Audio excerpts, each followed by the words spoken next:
अभी जैसे कि आपने देखा है फॉर्मर बांग्लादेश पीएम शेख हसीना को डेथ सेंटेंस दिया है आईसीटी में, ढाका में. What's your comment on it? It is very unfortunately ये बहुत ही बुरा हुआ मेरी कंट्री के लिए, मेरे पूरी सोसाइटी के लिए. बांग्लादेश की इतिहास में इतना काला दिन, इतना बुरा दिन और नहीं आया. बांग्लादेश की 18 करोड़ जनता है. 18 crore people are rowing now. They are crying. ये इतना बुरी हुआ कि पूरा जाति आज, पूरा देश आज रो रहा है. ये बंगाली के इतिहास में सबसे कलंक के दिन है, सबसे बुरी दिन गया है. ये डेथ सेंटेंस नहीं है, ये पूरा जाति की डेथ कर दिया. अच्छा. ये यूनुस सरकार ने ये जाति को इतना बुरी हालत कर दिया कि इनका हालत क्या हो जाएगा. यूनुस को और यूनुस को गैंग को जो आसिफ नजरुल जो प्रोसिक्यूशन ये जो किया, ये जो साजिश किया, ये साजिश की खिलाफ पूरा बंगाली जनता, पूरा जाति, पूरे बंगाली कौम आज जाग रहा है, आज इसके खिलाफ आवाज उठा रहा है. ये बांग्लादेश की आप कोना कोना में जाए, आप टेकनाफ से तेतुलिया, सारी दुनिया में, सारी बांग्लादेश में नहीं, सिर्फ मैं अभी जेनेवा ह्यूमन राइट्स कमीशन सामने से बात कर रहा हूँ, Geneva high commission of human rights office के सामने में बात कर रहा हूँ कि इधर जेनेवा में भी जितना ह्यूमन राइट्स एक्टिविटीज, जितना डिप्लोमेट के साथ अभी सुबह मुलाकात हुआ, all the diplomats, all the human rights activities and the international peoples are very denied this death sentences. Court ने बोला है कि इट्स क्राइम अगेंस्ट ह्यूमैनिटी.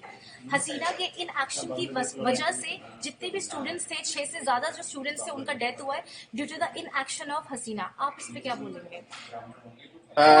फिर और एक बार पूछिए क्या बात था. सर, कोर्ट बोल रहा है this is crime against humanity. Sheikh Hasina ने due to the inaction, उन्होंने कोई एक्शन नहीं लिया, प्रॉपर ऑर्डर नहीं लिया, जो जुलाई मूवमेंट हुआ था, ड्यू टू दैट स्टूडेंट्स का डेथ हुआ था. तो आप इस पे क्या बोलेंगे? यू आर सेइंग दैट नहीं, बात ये है कि Sheikh Hasina ji, she was the power of the government, she was the prime minister, she have the responsibility for the country. अगर पावर इन्होंने एक्शन नहीं लेते, अगर शेख हसीना ने उनका आईन श्रृंखला, उनका जो soldiers, law and order forces अगर एक्शन में नहीं होते तो कम से कम और 50,000 लोग मारा जाते. जो उनका जो साजिश था, जो स्टूडेंट्स तो सामने थे, स्टूडेंट्स तो कम से कम क्या है, ज्यादा से ज्यादा 500 से 600 स्टूडेंट्स थे. लेकिन ये जमाती इस्लाम, बीएनपी और डीप स्टेट फ्रॉम यूएसए, ये जो इतना बड़ा इंटरनेशनल साजिश थे शेख हसीना की किल करने के लिए, मारने के लिए, तो ये अगर हर कंट्री को, हर मुल्क को ये होता है कि जब लॉ एंड ऑर्डर फोर्सेस उनका ड्यूटी पालन करना होता है. जैसे एक दिन पहले आज 17 नवंबर, मतलब 16 नवंबर में Dhaka police commissioner and Chittagong police commissioner, they have been declared, they have been ordered to law and order forces can be killing, they have to shoot order. So ये जो उन्होंने शूट ऑर्डर दिया, तो शेख हसीना की क्या खिलाफी था जो उन्होंने, उनका रेस्पॉन्सिबिलिटी है. ऑर्डर तो उन्होंने दिया नहीं, ऑर्डर तो शेख हसीना ने नहीं दिया. जब इसका साजिश थे ऐसे जे पुलिस को मारने के, एक को एक पुलिस मारते वक्त पुलिस को रेस्पॉन्सिबिलिटी है जो उनका खुद को सेव करने के लिए वो कुछ कर सकते हैं. इधर तो ऐसे नहीं हो रहा है कि पुलिस को मार रहा है आज के, लेकिन उन 5 अगस्त से 4 अगस्त 3 अगस्त 2024 में ऐसे साजिश थे कि पहले पुलिस को मार दो. More than 3,000 police has been killed. So basically, you are saying it's a conspiracy created by Yunus, right? Is a big conspiracy by the Yunus and the other, some teachers, some NGOs, all those the pro-Pakistani people, Okay, sir. who are the pro-Pakistani, who are the defeated on 1971. They have been the conspiracy to kill the Sheikh Hasina. Okay, my last question to you, sir. Do you think so? Yunus is running the government, or this Jamaat Islamia, whatever you're saying, they are running it? What do you think? Who's running it? And what is, as we Exactly. have seen, atrocities चल रहा है, इतना massive killing हुआ है, पूरे nation ने देखा है, UN ने भी इस पे बहुत कुछ बोला है. What do you want to say it?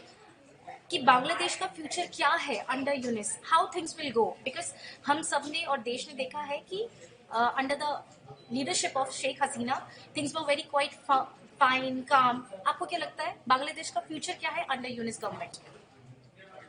Exactly the last 17 years when Sheikh Hasina was the Prime Minister, the country has been improved by the developed by the economy, structure, all those. Sheikh Hasina की time में जो हुआ था, जो बांग्लादेश अभी people बोल रहे हैं आगे भालो छिलाम. It's been our previous time was more better. We have been fooded, we have been eat, we have been sleeping, there is a democracy, peaceful life. So अभी जो यूनुस की गवर्नमेंट की जो टाइम जा रहा है, ये इतना लोग अभी इतना सफर कर रहा है कि यूनुस की ये शोषण बना रहा है. बांग्लादेश में एक शोषण हो रहा है, एक डेजर्ट, एक मरुभूमि चल रहा है. बांग्लादेश की लोग अभी रो रहा है शेख हसीना के लिए कि ये जिंदगी कैसे था, अभी क्या बुरी जिंदगी हो गया. ये इंटरनेशनली भी इतना फोकसिंग हो जाएगा कि यूनुस की नोबेल भी जाने वाला. यूनुस की जो नोबेल मिला है, जो खरीद करके वो भी जाने वाला. यूनुस की हालत इन फ्यूचर में सबसे बुरी हालत होगा इन फ्यूचर में बांग्लादेश में. Okay sir, we are also getting to know कि आपकी पार्टी कॉन्टेस्ट भी नहीं लड़ सकती, इलेक्शंस नहीं लड़ सकती है. Is that so? Exactly, I am not the activist for the Awami League. I am the human rights defender from Switzerland. But as a democratic party of the Awami League is the historical part of the independent Bangladesh. So अगर Awami league participate नहीं कर पाएगा election में, तो ये democracy की मुर्तद आ जाएगा. ठीक है, ये डेमोक्रेसी की मुर्तद आ जाएगा. ये इंटरनेशनली कोई भी एक्सेप्टेशन नहीं होगा. बांग्लादेश की हालत जो भी नेक्स्ट पावर में आ जाएगा, उनके लिए और भी बहुत बड़ा मुसीबत हो जाएगा बांग्लादेश चलाने के लिए. ऐसे बांग्लादेश की in future is coming on very dangerous situation in really. So basically you are saying Bangladesh is in dangerous situation right now, right? It's really very going on happen every day. Is Bangladesh last 16 months there have more than 5,000 people has been killed, and the disappearance more than 3 lakhs people's disappearances from the house. ठीक है sir, ठीक है. Thank you so much for joining.